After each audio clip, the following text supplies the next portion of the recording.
Hermanos, estamos ahora ante la pregunta número 3 del catecismo mayor. Hemos avanzado ya en un par de preguntas, las primeras dos. Debo mencionarles que las preguntas, especialmente esta del catecismo, es como aparentemente sencilla, es solamente pregunta el catecismo en este énfasis de encontrar eco en la respuesta de cada pregunta. Solamente pregunta qué es la palabra de Dios, y la respuesta es sucinta, es muy sencilla, es muy de pocas palabras, y sobre esto debemos de tejer la predicación de esta noche.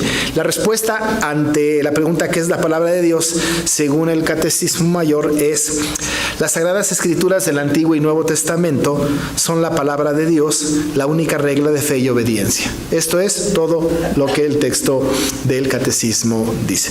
Casi que pudiésemos pensar que con esta respuesta tendríamos suficiente para saber la verdad sobre lo que el Catecismo habla de las Sagradas Escrituras, que es la palabra de Dios. Tenemos que abordar el tema desde el punto de vista escritural, por supuesto, y teológico también, desde luego, ¿no? Hemos leído un texto de segunda de Timoteo en donde se nos advierte de los peligros que vienen si no seguimos la sana doctrina, si no atendemos la inspiración de las Sagradas Escrituras y no vamos de la mano con lo que la palabra de Dios dice respecto de lo que debemos hacer y lo que debemos de creer, según nos cuenta el Catecismo Mayor. De tal manera que tenemos pues que tener un acercamiento teológico y bíblico al asunto de las preguntas y respuestas de lo que establece el Catecismo Mayor, especialmente en esta pregunta y respuesta. Vamos a tener que ir de lo general a lo particular. Hay algunos comentarios que podemos encontrar por ahí, ¿no? Está el comentario de Voss, que es un buen comentario, pero es un comentario de él muy interesante, aborda muchos asuntos, valdría la pena tenerlo ahí. Este documento está en inglés, pero ya hay algunas traducciones posibles, no oficiales, de este comentario al catecismo, pero ahí están en algún lugar. Yo tengo acceso a alguna de ellas para poder tener un poco el concepto de un comentarista que comenta el catecismo que comenta la palabra. Así que estamos hablando de esta cadena de explicaciones. Hay muchas maneras de abordar el tema, y lo que yo voy a hacer es abordar el tema desde el punto de vista general a lo particular, hablando de la palabra de Dios, de las Sagradas Escrituras del Antiguo y del Nuevo Testamento. Y voy a tocar el tema de cómo este documento que está contenido en el Antiguo y el Nuevo Testamento son reglas, y no solamente reglas, sino única regla, la Escritura, única regla de fe y de obediencia. Vamos a tratar este asunto de tal forma que vamos a abordar el asunto de las Sagradas Escrituras en tres puntos que nos van a llevar uno de la mano del otro. Voy a hablar al principio de entrada de la revelación general y la revelación especial o particular, la inspiración también, hablar un poquito acerca de la inspiración de la Escritura, y por supuesto de los atributos de la Escritura que van a informarnos un poco de la suficiencia. Y cuando hablemos de el atributo de la suficiencia de la Escritura, hablaremos entonces de cómo la Biblia es nuestra norma de fe y obediencia. En algunos casos le llamamos norma de fe y práctica, pero abordaremos estos tres puntos: la revelación, la inspiración, los atributos, y de ahí desprenderemos cómo la palabra del Señor es para nosotros regla única de fe y de obediencia o de práctica, lo que significa que es la única que determina qué es lo que debemos de creer, y es la única que determina cómo nos debemos de conducir los hombres y las mujeres creados por el Señor, así que sean creyentes o no. Así que abordamos pues el tema en estas tres grandes áreas. Hablamos entonces de la palabra del Señor. La pregunta nos dice qué es la palabra, qué es la palabra de Dios, y tenemos que partir acerca de cómo es que Dios quiere darse a conocer a nosotros. Cuando hablamos de que Él quiere darse a conocer a nosotros, es muy importante, porque es lo que Dios quiere que nosotros conozcamos de Él. Es decir, Dios dice, así soy, y quiere revelarse a nosotros. Es un poco diferente. No podemos nosotros de ninguna manera decirle a Dios o revelarnos a Dios, porque si nosotros le decimos a Dios cómo queremos ser conocidos por Él, Él va a decir, un momento, yo te hice, ¿no? Como dice el Salmo 100, yo les hice a ustedes y no ustedes a ustedes mismos, ¿no? Pueblo suyo somos de ovejas de su prado. No hay manera de que nosotros nos revelemos a Dios. Él conoce todo de nosotros, ¿no? Él es omnisciente, Él conoce nuestro corazón, nuestra mente, cómo nacimos, cuándo nacimos. Es más, nos conoce desde antes de la fundación del mundo. Él nos conoce muy bien. Incluso nos conoce mucho mejor que nosotros a nosotros mismos. Pero nosotros a Él no le conocemos como quisiéramos conocerle. No hay manera de conocerle en plenitud, ¿no? Por eso el apóstol Pablo dice que las profundidades de las riquezas de la sabiduría y de la ciencia de Dios, y sus caminos son inescrutables, insondables sus juicios. No podemos llegar al conocimiento pleno de Dios, de un Dios trascendente. Él se quiere revelar entonces a nosotros, y se va a revelar a nosotros para que nosotros sepamos cómo es. En ese sentido de revelación, cuando Él se va a revelar a nosotros para decirnos cómo es, evidentemente tenemos estas dos grandes áreas de revelación. La una, y de la cual no ahondaremos con toda puntualidad o con todo detalle, solamente las mencionaremos en términos generales, es esta revelación general. Es decir, Dios se muestra a nosotros y nos dice, así soy, este soy. En su revelación general, normalmente lo que el Señor utiliza para revelarse a nosotros desde el punto de vista de la revelación general es su creación, es la naturaleza. El Salmo 19 es muy característico en este sentido, ¿no? Los cielos cuentan la gloria de Dios y el firmamento anuncia la obra de sus manos. Nosotros conocemos algo, insisto, algo, no todo de Dios, por su revelación general. Le ubicamos y decimos, qué grande es Dios. Lo vemos en la magnificencia de su firmamento. Vemos los cielos, las estrellas y decimos, ¿qué es el hombre para que tengas de él memoria? El apóstol Pablo a los romanos les dijo que las cosas invisibles de Él, su eterno poder y deidad, se hacen claramente visibles desde la creación del mundo, siendo entendidas por medio de las cosas hechas, de modo que no tienen excusa. Es decir, que todo lo invisible de Dios es revelado a nosotros en la creación del mundo. Cuando hablamos, pues, de que Dios quiere darse a conocer a nosotros, utiliza esta revelación general y se nos da a conocer a nosotros y utiliza la creación. Habría que tener cuidado en el concepto de la revelación general y no caer en el error de algunos, ¿no? Sobre todo panteístas, aquellas personas que hacen de todo Dios. El Dios agua, el Dios árbol, el Dios sol, el Dios luna, hacen de todo Dios. No es cierto que Dios es todo, es cierto que Dios se revela en todo. Ahí podemos contemplar y podemos disfrutar y podemos incluso hacer expresiones de alabanza, de decir cuán grande es el Señor, qué maravilloso es Dios. Sin embargo, la manera como Él se revela a nosotros en la revelación general no es todo. No es la única forma en que Dios quiere darse a conocer a nosotros. Lo podemos conocer algo de Él, pero no es su revelación particular. No conocemos a Dios a través de la naturaleza en su ser interior, en su ser íntimo. Es decir, que cuando queremos conocerlo más íntimamente a Dios, qué quiere, qué le gusta, qué anhela, qué propósito tiene, cómo es, cómo quiere que nosotros seamos, tenemos que ir más profundamente, tenemos que ir más internamente a conocerle. No podemos hacerlo a través de la revelación general, pero para esto el Señor utiliza un medio maravilloso. Él quiere revelarse a nosotros, Él se quiere mostrar a nosotros, y lo que Él quiere mostrarnos a nosotros lo hace a través de su revelación especial o particular. Esa revelación especial es su palabra y nada más que su palabra. No hay manera posible de que podamos llegar a conocer a Dios de otra manera que no sea su palabra, ¿no? La palabra de Dios, la Biblia, pues, los 66 libros canonizados, estos textos que tenemos aquí, es la que le puede dar a conocer. Y esto ha sido por Dios utilizado para que transmita cómo es Él. Así soy, dice Él, y pone la escritura, y leyendo la Biblia le conocemos a Él de una manera más puntual. Esto, por supuesto, tiene que ver con cómo Dios quiere ser revelado. Nos lleva pues de lo general a lo particular.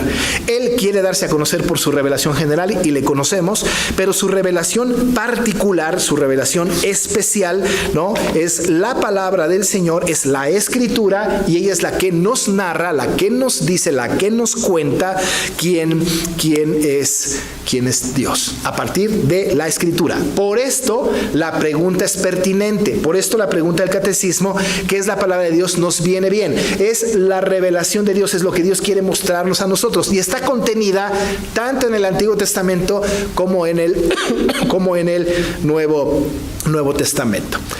Cuando el Señor se quiere revelar a nosotros, viniendo así, entonces, como dije, de lo general a lo particular, en su revelación general, pero en su revelación especial, la Escritura utiliza hombres y mujeres que escriben el texto bíblico inspirados por el Espíritu Santo para transmitirnos a nosotros las verdades de Dios. Y Él utiliza gente para que nosotros lleguemos al conocimiento de Dios. Es decir, inspira a personas, ¿no?, para que nosotros tengamos un conocimiento pleno de Dios en la Escritura. Por eso nosotros tenemos una gran cantidad de autores en la Biblia. Tenemos 66 libros. Por supuesto no tenemos 66 autores, mucho menos, pero tenemos muchos autores en la Biblia, hombres y mujeres, y vemos en la Biblia, ¿no?, vemos en la Escritura cómo ellos fueron inspirados por el Espíritu Santo para que llegásemos al conocimiento de Dios. De tal manera entonces que nos vamos de la revelación a la inspiración. La inspiración, en términos muy estrictos y coloquiales, tenemos que entenderla desde el punto de vista bíblico, ¿no? No podemos de ninguna manera tomarlo como el mundo lo hace, ¿no? Nosotros sabemos que las artes, ¿no?, a partir de la mitología griega, ¿no?, las artes, llámese la música, llámese el teatro, la arquitectura, la danza, etcétera, las artes que tenemos, según la mitología griega que ha invadido nuestras culturas, ¿no?, dice que hay musas, ¿no?, la musa para cada cosa. Y cuando pensamos que alguien ha escrito algo, lo inspiró la musa de la música de la danza, la musa. Hablamos de musas, pero eso es mitología, ¿no? Esa es una historia no verídica, ¿no es cierto? No es tal como la palabra lo dice. Cuando hablamos también de inspiración, no estamos hablando de la otra persona, ¿no? Esto está, por ejemplo, en la música moderna. Hay personas que escriben una canción y dicen, mi inspiración fue mi esposa, ¿no? Entonces ella me inspiró y escriben cosas lindas, o el esposo, o los hijos, o qué sé yo. Tampoco la inspiración viene de otra parte creada, ¿no? No la inspiración de la que estamos hablando. La inspiración a la que nosotros nos estamos refiriendo tiene que ver con una inspiración, como dice Pablo a Timoteo, toda la Escritura es inspirada por Dios y útil. Esta que te puede hacer sabio para la salvación, esta que hace al hombre perfecto. Esta inspiración, que es maravillosa, es la inspiración que viene del Espíritu Santo a cada una de las personas que escribieron el texto bíblico. Nosotros tenemos estos libros y fueron los autores inspirados por el Espíritu Santo para transmitirnos cómo Dios quiere que le conozcamos, qué queremos nosotros o cómo quiere Dios que le conozcamos a través de su revelación especial, como ya lo dijimos. Cuando hablamos de inspiración, y vale la pena ir tomando quizá nota, ¿no?, tenemos que hablar de tres vertientes de la inspiración. Está la inspiración mecánica, la inspiración dinámica y la inspiración orgánica. Son tres conceptos que difieren uno del otro. La mecánica, la dinámica y la orgánica, todas esdrújulas, ¿no?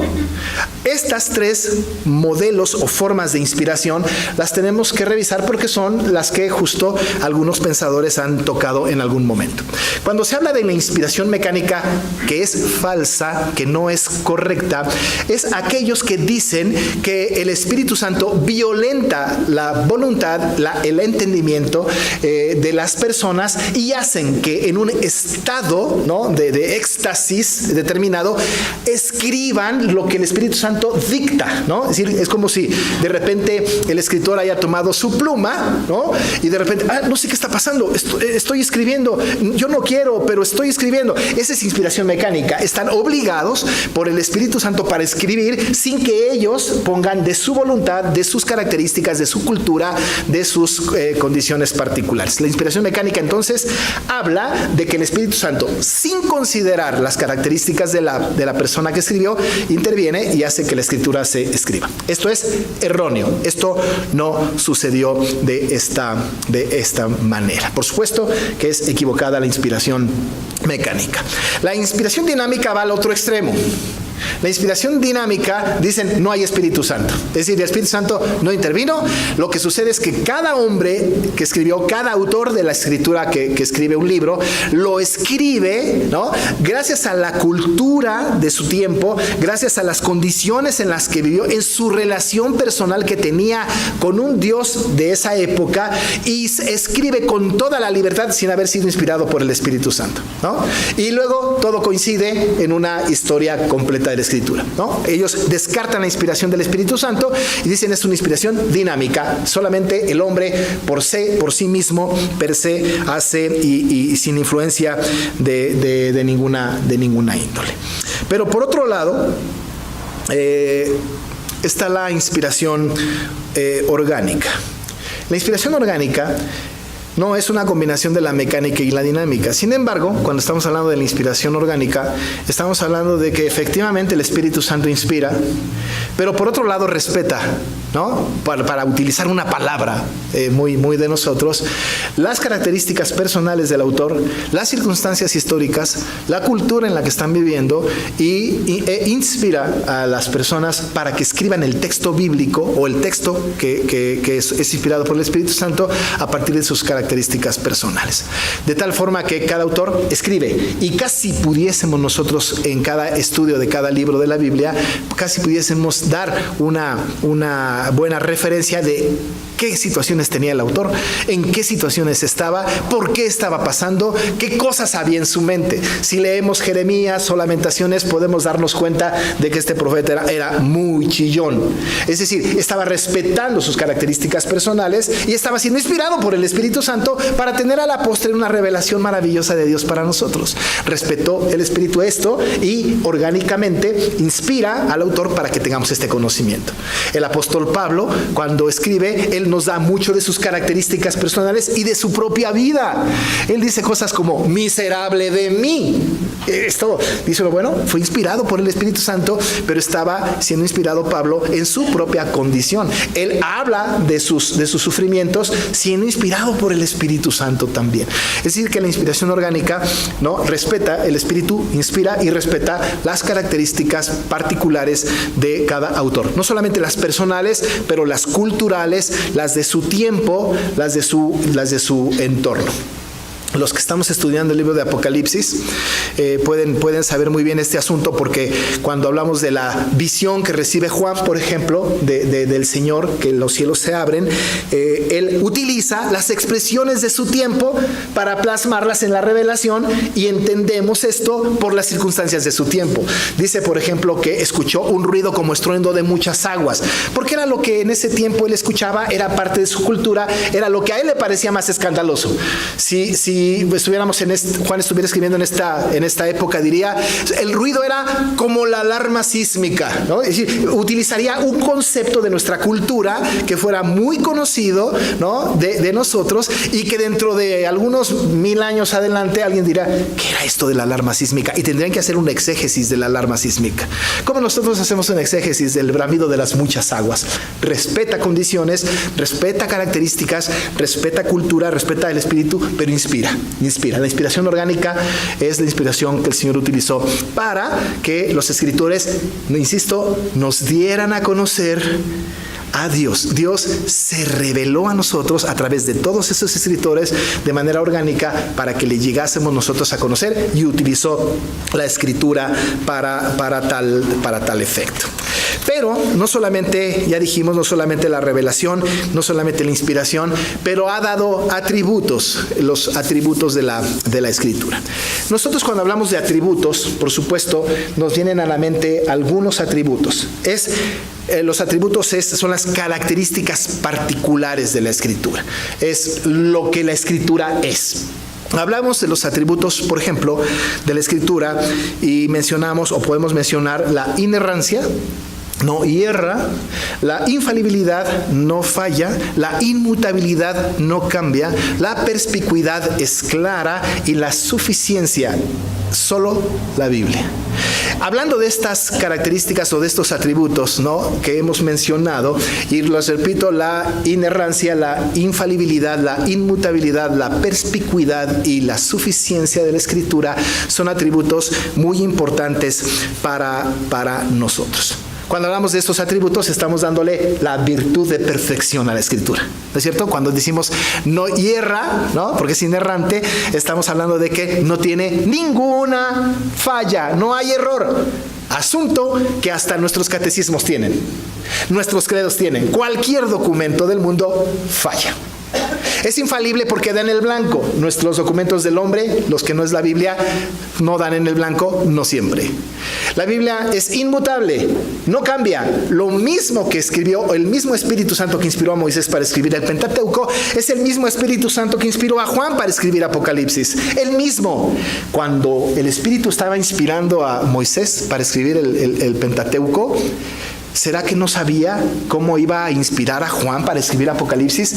Claro que sabía, por supuesto que lo sabía. E inspira a Moisés y inspira a Juan en la misma narrativa, en la misma historia, que la va concatenando, la va uniendo a lo largo de toda la Biblia para llegar a la culminación de la promesa de la segunda venida de Cristo.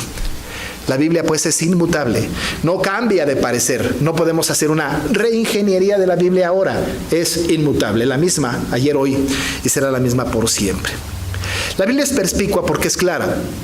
Alguna vez he usado esta palabra, la perspicuidad, y tenemos que considerar que la perspicuidad es la claridad. Podemos llegar al conocimiento pleno de la salvación solo por la Escritura, con toda claridad. No hay truco. La Biblia nos habla, es útil, es la que nos puede hacer sabios para la salvación con toda claridad, con toda claridad. Por eso la palabra es perspicua. Pero el último atributo es la suficiencia. Y cuando hablamos de suficiencia, es que la Biblia no depende de nada ni de nadie. Se interpreta por sí misma y la tradición oral no la complementa. La tradición oral no la complementa. Esta suficiencia, entonces, no depende de nada ni de nadie. Cuando hablamos de la suficiencia, el catecismo mayor que tenemos aquí nos habla de que la Escritura, la palabra de Dios, como ya hemos leído, es la palabra de Dios y única regla de fe y obediencia. Única regla. La palabra única es significativa hablando del atributo de la suficiencia. Única. No es la palabra y, ¿no? Cuando decimos la Biblia y, estamos diciendo que la Biblia no es suficiente. Cuando hablamos del atributo de la Biblia como suficiencia, estamos hablando de que es la única que determina lo que debemos de creer y cómo nos debemos de conducir. Johannes Vos, que hace el comentario a esta pregunta, habla, por ejemplo, de que los credos, las confesiones y los catecismos no pueden ser de ninguna manera nuestra norma de fe y conducta.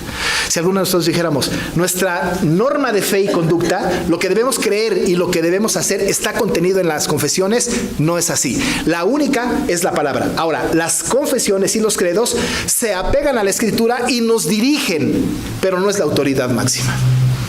La que tiene suficiencia es la Biblia. Ni los credos, ni las confesiones, ni los catecismos son normas de fe y obediencia. No lo son. El mismo comentarista dice que la conciencia tampoco puede ser la que determine nuestra fe y nuestra conducta. No puede ser norma de fe y de conducta, porque la conciencia humana no puede decirnos a nosotros qué creer o cómo vivir. Lo que hace la conciencia en nosotros es que nos dice qué debemos hacer a partir de nuestros propios prejuicios. de nuestro propio conocimiento. A partir de lo que nosotros creemos, que a veces no es correcto, determina nuestros procederes. La conciencia es un enemigo terrible del ser humano, porque la conciencia está determinada por el corazón y no hay nada más perverso que el corazón del hombre. Así que entonces la conciencia no puede ser norma de fe y de conducta. Por eso no está bien que le digamos a alguna persona: oye, sigue tu corazón. Si tu corazón te dice que sí, adelante. Si estás en paz contigo mismo, si estás en paz con tu decisión, está bien, haz eso. Estamos haciendo a la conciencia nuestra norma de fe y de conducta. La respuesta no es esta. Cuando decimos ¿qué voy a hacer? Tu corazón te dice que lo hagas, sí, entonces no le hagas caso. Vamos a la Escritura, porque la Escritura es la única suficiente para determinarnos nuestra norma de fe y de conducta. No otra cosa, no nuestra conciencia. Y desde luego, sin querer entrar en polémicas y conflictos con los psicólogos, la psicología no determina nuestra fe y nuestra conducta, ¿no? El libro de psicología por excelencia es la Biblia, ¿no? Es la Biblia y ya, nada más, ¿no? La Biblia tiene elementos maravillosos. Dice, por ejemplo, que el corazón alegre constituye un buen remedio. ¿Qué mensaje psicológico tan importante, no es cierto? La única suficiente es la Escritura. Cuando recurrimos a otra cosa en sustitución de la palabra, estamos diciendo que la Biblia no es suficiente. Algunas personas dicen, bueno, yo voy a ir tras esta disciplina, o tras esta cosa, o tras aquella otra, por si las dudas. Y hacen que la Biblia no sea suficiente. Por otro lado, este mismo comentarista dice que tampoco puede ser norma de fe y conducta la iglesia. La iglesia no puede ser norma de fe y conducta. No puede ser. Porque si la iglesia lo determina, hermanos, estaríamos destinados al fracaso total.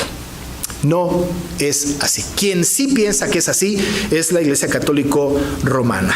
La Biblia es interpretada de acuerdo con la tradición, no la tradición de acuerdo con la Biblia. Ellos dicen, nosotros tenemos la determinación de lo que deben hacer y lo que deben de creer, cuando es al revés. La Biblia es la que determina lo que debemos de creer y lo que debemos de hacer. Es la única norma de fe y de conducta. El Catecismo Mayor, cuando hace esta pregunta, y no es la única pregunta que tiene que ver con la Escritura, las dos siguientes tienen que ver con la Escritura, pero centra nuestra atención en lo importante. La Escritura, la palabra de Dios, está contenida tanto en el Antiguo Testamento como en el Nuevo Testamento, y es la única, y no hay otra, norma, regla de fe y de obediencia. Si queremos averiguar qué debemos de creer, está en la Biblia. Si tenemos que averiguar cómo nos debemos de portar, está en la Escritura. Cuando nos portamos mal, cuando hacemos lo que el mundo dice, estamos diciendo que la Biblia no es suficiente. Y la Biblia es inmutable, inerrante, infalible, perspicua, pero suficiente. Inspirada por el Espíritu Santo de manera orgánica y revelada. El Señor se revela de manera general y particular a nosotros solamente a través de la Escritura. Por eso creemos que la Biblia es para nosotros el valor más importante de la Iglesia. El ministerio de la palabra es el más importante. Atendamos esto y sigamos esta norma de la Escritura que nos habla justamente y que acerca justamente, gracias hermano, nos habla el catecismo y que nos acerca a esta verdad. Y de ahí, los siguientes domingos, antes del 24, creo que todavía nos quedan 2, estaremos hablando de estos otros 2 preguntas que tienen que ver con la Escritura. Quiero invitarles para que lean. Desde luego ustedes van a llegar al catecismo y solamente van a encontrar qué es la palabra de Dios, y van a encontrar las Sagradas Escrituras del Antiguo y Nuevo Testamento son la palabra de Dios, la única regla de fe y obediencia. ¿Quieren un comentario más extenso? Díganmelo, se los mando con mucho gusto, ya traducido, para que lo lean, lo estudien, lo analicen y profundicen sobre cada una de las preguntas. Vamos a orar. Padre, pues tú te has querido revelar a nosotros, y sí te podemos contemplar, Señor, porque cuando vemos los cielos, obra de tus dedos, las estrellas que tú formaste, pensamos, ¿qué es el hombre para que tengas de él memoria? Sabemos que los cielos cuentan tu gloria y el firmamento anuncia la obra de tus manos. Que un día emite palabra a otro día y una noche a otra noche declaran sabiduría. Sabemos, Señor, que las cosas invisibles son manifestadas a través de las cosas creadas y ahí te conocemos. Pero nos has dado, Señor, algo más grande, tu palabra. En el Antiguo y en el Nuevo Testamento tú has querido revelarte a nosotros lo que has querido que nosotros sepamos de ti. Esa escritura, esa revelación ha sido inspirada, Señor, de manera orgánica, utilizando algunas personas para que escriban, de acuerdo a sus condiciones particulares, lo que el Espíritu Santo les inspira para que escriban. Ahí encontramos las verdades importantes para nuestra vida, en el Antiguo y en el Nuevo Testamento. Entendemos, Padre, que tu palabra es infalible, inerrante, inmutable, perspicua, pero suficiente. Fuera de ella, no hay otro libro que tenga semejante autoridad. En ella encontramos lo que debemos de creer y cómo nos debemos de conducir. Por eso para nosotros es importante estudiar esto, porque queremos acercarnos más, con más celo, a tu palabra. Ayúdanos para aprender, asimilar, memorizar, estudiar, analizar, profundizar en tu revelación. Gracias, Señor, porque nos la has dado y nos has hecho una iglesia celosa de guardar con solicitud tu palabra.